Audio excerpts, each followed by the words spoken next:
میں آج انصاف کے ساتھ عرض کرنا چاہوں گا، آج جو دیوبند ہے یا جو دیوبندی ہیں، اگر ان کو میری بات بری لگتی ہے تو ٹھنڈے دل سے میرے عزیز اپنے دل پر ہاتھ رکھ کر کے سوچو، آؤ میں تمہیں دعوت دیتا ہوں، آؤ ہم ان تمام چیزوں پر جمع ہو جاتے ہیں جو صحابہ اور تابعین سے تھی۔ کوئی نئی بات تم اپنی کتاب میں نہیں لاؤ گے، کوئی نئی بات میں اپنی کتاب میں نہیں رکھتا۔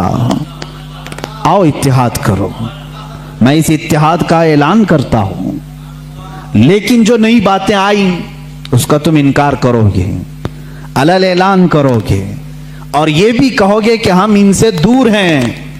ہوا یہ کہ اعلیٰ حضرت رضی اللہ تعالیٰ عنہ کے زمانے سے تھوڑے سے پہلے کی حالات میں بتا رہا ہوں آپ کو۔ دارالعلوم دیوبند کے بعد 4 علماء میں صاف صاف آج عرض کرتا ہوں جن کی کتابوں سے پوری امت میں تنازع پھیل گیا، اختلاف پھیلا۔ لوگ ہم کو اختلاف کا فتویٰ دیتے ہیں، اگر نہ یہ کتابیں آتی نہ یہ کوئی فتوے آتے۔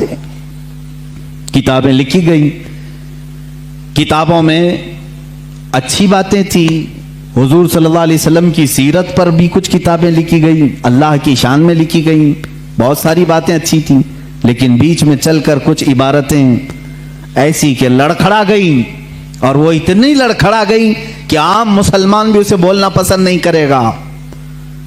براہین قاطعہ کتاب کا نام بول رہا ہوں، تقویت الایمان کتاب کا نام ہے، تحذیر الناس کتاب کا نام ہے، حفظ الایمان کتاب کا نام ہے۔ یہ وہ کتابیں جو آج چھپی نہیں ہیں، مارکیٹ میں چھپی ہیں، ابھی بھی موجود ہیں، ابھی بھی موجود ہیں۔ انہی کتابوں کی عبارات کی وجہ سے ہی تو یہ تنازع پھیلا پورے امت میں، اختلافات۔ اہل سنت و جماعت متحدہ متفقہ ایک ہی جماعت تھی بر صغیر میں۔ ان کتابوں کے آنے کے بعد ہوا کیا؟ ایک کتاب میں لکھا گیا اللہ جھوٹ بول سکتا ہے، نئی بات تھی۔ اس بات پر آج تک امت نے کبھی کسی بھی شیخ کسی بھی بزرگ سلف صالحین سے مجھے عبارت لا کر کے دکھاؤ اس سے پہلے کوئی بات ہوئی تھی۔ پھر ایک کتاب میں عقیدہ توحید کو بیان کرتے ہوئے مولوی اسماعیل دہلوی صاحب نے یہ تک لکھ دیا، حضور صلی اللہ تعالیٰ علیہ وسلم کا خیال نماز میں آنا گدھے اور بیل کے خیال سے بدتر ہے۔ یہ نئی بات تھی کہ نہیں تھی؟ اور جا کر کے کراس ویریفیکیشن کر لینا، اگر میں جھوٹ بولوں تو میرا جبہ پکڑ لینا اور جو سزا دے سکتے ہو دو۔ میں یہ لفاظی نہیں کر رہا ہوں اور نہ پھکائی کر رہا ہوں، یہ جملے آج کتاب میں موجود ہیں۔ تقویت الایمان میں حفظ الایمان کتاب آئی، اس میں مولوی اشرف علی صاحب نے حضور صلی اللہ تعالیٰ علیہ وسلم کے علم غیب پر بحث کرتے کرتے یہ کہہ دیا، حضور کے علم غیب کی کیا تخصیص، کیا تقسیم، یعنی ان کی کیا خصوصیت ہے؟ اتنا علم غیب تو زید کو، پاگلوں کو، بچوں کو، بلکہ جانوروں کو بھی حاصل ہے۔ شیطان کا علم غیب تو قرآن سے ثابت ہے، انہوں نے کہا شیطان کا علم غیب قرآن سے ثابت ہے، حضور صلی اللہ علیہ وسلم کے علم غیب کی کیا خصوصیت ہے؟ یعنی برابر ہو گئے، شیطان کو جتنا علم ہے اتنا ہی محمد صلی اللہ علیہ وسلم کو ہے۔ میرے عزیزو، کیا یہ باتیں دل پر نہیں لگتی مسلمانوں کے؟ یہ عبارتیں آئیں، کتابوں میں لکھی گئی، اور بڑا فتنہ یہاں سے بھی ہوا مولوی قاسم نانوتوی صاحب کی کتاب سے، کہ انہوں نے یہ بھی لکھا کہ بالفرض بعد زمانے نبی کے اگر کوئی دوسرا نبی پیدا ہو گیا تو حضور کے خاتم النبیین ہونے میں کوئی فرق نہیں آئے گا، یعنی کوئی دوسرا نبی پیدا ہو سکتا ہے اگر ہو گیا، اگر مگر کی بات ہی چھوڑو، جب حضور نے 1400 سال پہلے کہہ دیا، فرما دیا کہ میرے بعد کوئی نبی نہیں ہو سکتا تو نہیں ہوگا۔ آپ کتاب میں یہ نئی بات لکھنے کی کیوں ضرورت پیش کی؟ آپ کو کیوں ضرورت پیش آئی کہ اگر اب کے زمانے میں بھی کوئی نبی آئے گا تو حضور کے خاتم النبیین ہونے میں کوئی فرق نہیں آئے گا؟ تو آپ کی اس بات سے پتہ نہیں کتنے محلوں میں کہاں کہاں کوئی نبی ہونے کا اعلان کر دے گا۔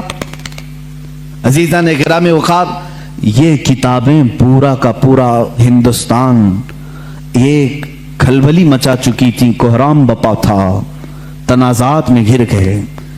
कादियानी अपने नबी होने का ऐलान कर रहा है, इधर एक नेचरी फिरका है अलीगढ़ से जो कुरान के मौजज़ात का इनकार, हिस्सियात को सिर्फ मानने वाला, नेचर को सिर्फ मानने वाला और मुग़ीबात को नहीं तस्लीम करने वाला, और एक तरफ अज़मत रसालत सल्लल्लाहु तआला अलैहि वसल्लम पर, रसूल करीम सल्लल्लाहु तआला अलैहि वसल्लम के मुतालिक ये सारे जुमले आ रहे हैं।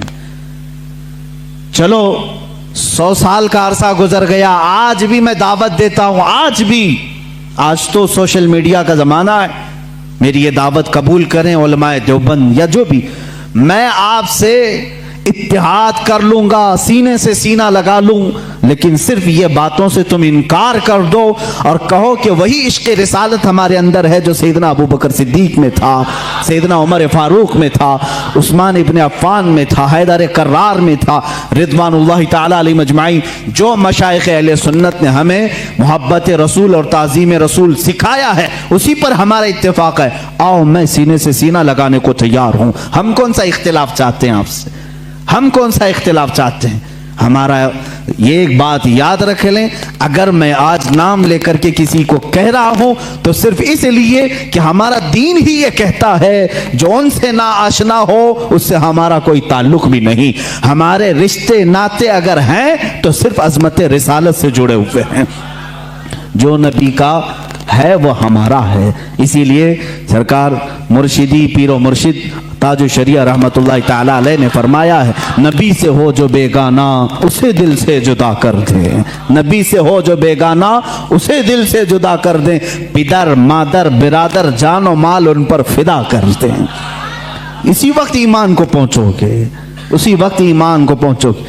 अब ये हालात मैं बता रहा हूं आपको, इंडिया के, हिंदुस्तान के, अखंड भारत के हालात, मुसलमानों में तफर्रका पैदा किया अंग्रेज, और इन्होंने अपने माल, अपनी हुकूमत, अपनी सल्तनत को फैलाने के लिए, बहादुर शाह जफर का कत्ल हो चुका था, उसके बाद उलमाए हक ने महसूस कर लिया कि अंग्रेज दरमियाने उम्मत तफर्रका डालकर अपनी कुर्सी संभालने की कोशिश कर रहा है। तो वो मर्द मुजाहिद अल्लामा फजल हक खैर आबादी रहमतुल्लाह ताला अलैह ने दिल्ली की जामा मस्जिद से फतवा सादिर फरमाया कि अंग्रेज हिंदुस्तान का दुश्मन है, इनसे क़िताल करना फ़र्ज है मुसलमानों को। इसी फतवे की बुनियाद पर जिंदगी भर की उम्र कैद की सज़ा में उनको अंडमान निकोबार भेजा गया, वहीं पर उनकी वफात हुई। आज मज़ार भी उनका जजीरा अंडमान में है। मौलाना किफ़ायत अली काफ़ी रहमतुल्लाह ताला अलैह, जो 1857 की ये जो गदर है, इसके बाद के उलमाए अहले सुन्नत की बात मैं कर रहा हूँ, इन्होंने महसूस कर लिया उसी ज़माने में कि अंग्रेज़ ने फ़िरका पैदा कर दिया है, कुछ उलमा उसकी बोली बोल रहे हैं।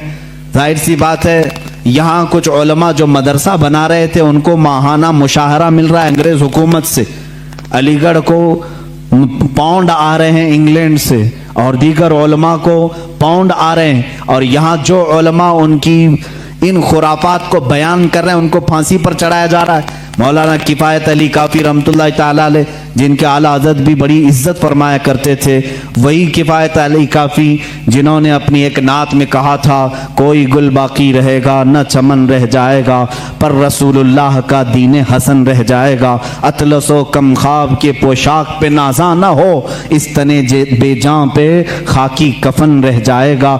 ये जो नात उन्होंने लिखी थी उस वक्त जब आपको फांसी के फंदे पर चढ़ाया जा रहा था। ये मौलाना किफ़ायत अली काफ़ी, फिर मौलाना इनायत अहमद काकोरवी रहमतुल्लाह ताला अलैह, जिनको जेल की सलाखों के पीछे अंग्रेज़ों ने बंद किया, उस एक आलिम रब्बानी ने पत्थर की ठीकरी से दीवारों पर पूरी इल्मुस्सिगा किताब लिख दी थी, जो आज भी आलिम कोर्स की किताब में पढ़ाई जाती हैं।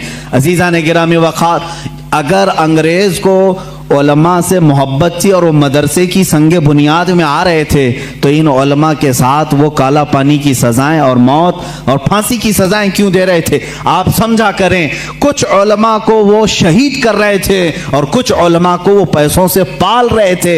ये हालात बड़े दिगरगूं थे। उम्मत में तफर्रका इख्तिलाफात आ चुके थे। अब ये वो ज़माना था, नेचरियत अपने पाँव फैला रही है, कादियानियत अपने पाँव फैला रही है, दहरियत अपने पाँव फैला रही है, और एक तरफ गैर मुक़ल्लिदियत भी अपने पाँव फैला रही है।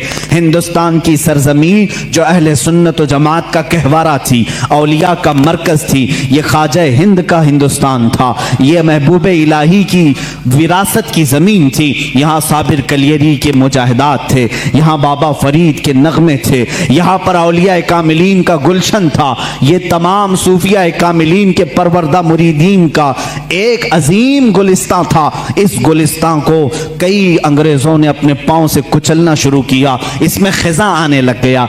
इस हसीन गुलदस्ते में, हिंदुस्तान के गुलदस्ते में फूल मुरझाने लगे। नेचरियत का गलबा आया है, वहाबियत का गलबा आया है, कादियानियत का फितना सर उभार रहा है, इल्हाद और बेदीनी का फितना सर उभार रहा है।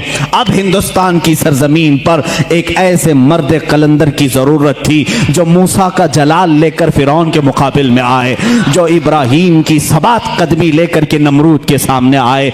अब एक ऐसे मर्द कलंदर की जरूरत थी जो सिद्दीक की सदाकत अपने सीने में रखता हो, फारूक आजम की अदालत अपने सीने में रखता हो, उस्मान इब्ने अफ़्फ़ान के हिल्म व बुर्दबारी अपने सीने में रखता हो। हिंदुस्तान को अब ऐसे मर्द कलंदर की जरूरत थी जो हैदर कर्रार की शुजाअत भी रखता हो, गौसे आजम का नायब हो, ख्वाजा हिंद का वारिस हो।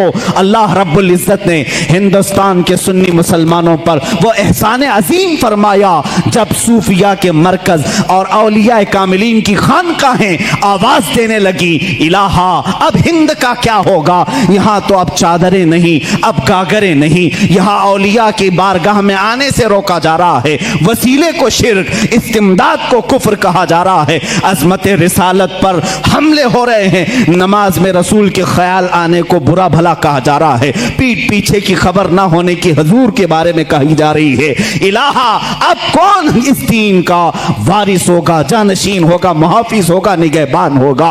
आवाज आई गैब से, अल्लाह रब्बुल इज्जत ने पूरे हिंदुस्तान के इस साए पर एक ऐसी अजीम सल्तनत को बेदार फरमाया जिस सल्तनत का नाम हम यूं कहते हैं, मुल्क सुखन की शाही तुमको रजा मुसल्लम, मुल्क सुखन की शाही तुमको रजा मुसल्लम। जिस समत आ गए हो सिक्के बिठा दिए हैं, उस अजीम हस्ती को अल्लाह ताला ने जलवा फरमाया जिसको पूरी दुनिया सुन्नियत, आला हजरत, कंजुल करामत, जबलुल इस्तिकामत, दरियाए नेमत, आकाए रहमत, कंजुल करामत, इमाम अहले सुन्नत, इमाम अहमद रजा खां फाजिल बरेलवी के नाम से जानती है।